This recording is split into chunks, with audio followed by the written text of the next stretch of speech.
until recently when we were able to kind of study movement and migration of fish, kind of realizing that fish do move a lot.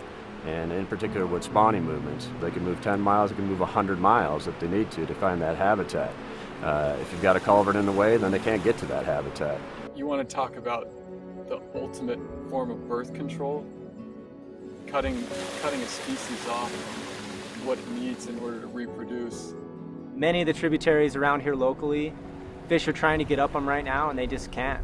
You might have the best habitat in the world, but if there's a barrier below that habitat and fish can't reach it, it's doing you no good.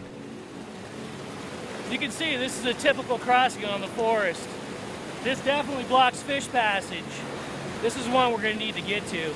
Pretty much an insurmountable barrier for any fish trying to move upstream. They can't get to the critical spawning habitat that's above it, and so they're not going to be able to spawn.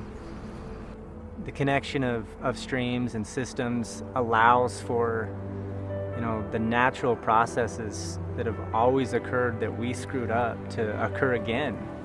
And from an angling standpoint, that means more fish.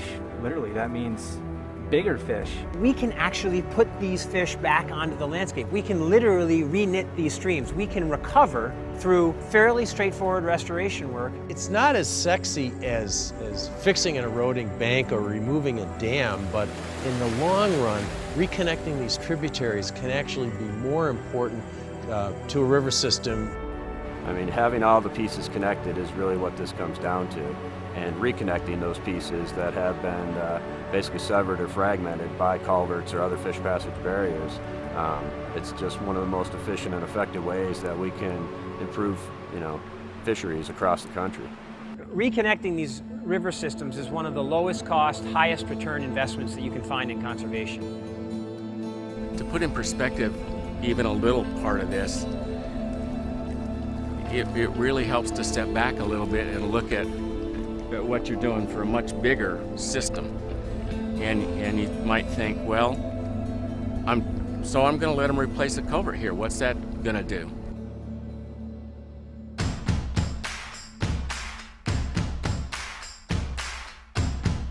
We're not changing the power grid. We're not changing the safety level of the public. We're not changing the accessibility to the area. We're not making it harder for people to live their daily lives. We're just making it easier for the fish to live and exist the way they have for thousands of years.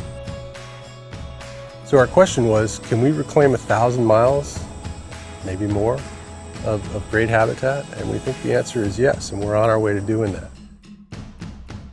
Hundreds of cutthroat that haven't been up into these systems for years and years and years moved into those systems and successfully spawned. And we'll electrofish the stream and we'll get fish populations and hopefully we'll see a change. In its simplest form, these biologists are the key to better fishing. They understand what a connected waterway means to a greater fishery. When you think about reconnecting all these rivers across the country, it's going to make a big impact at the national level on trout fishing in the United States. Within 24 hours, we have fish moving up through these stream crossings and moving up into new habitat. Some of this conservation stuff can be pretty complicated and esoteric, changing Western water law, cleaning up abandoned mines. This is real basic. You know what we're doing? We're making fishing better.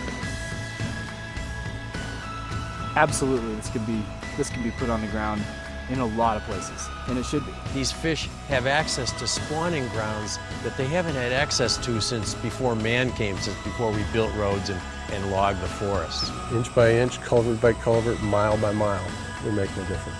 And thanks to Anglers' dollars, these projects happen.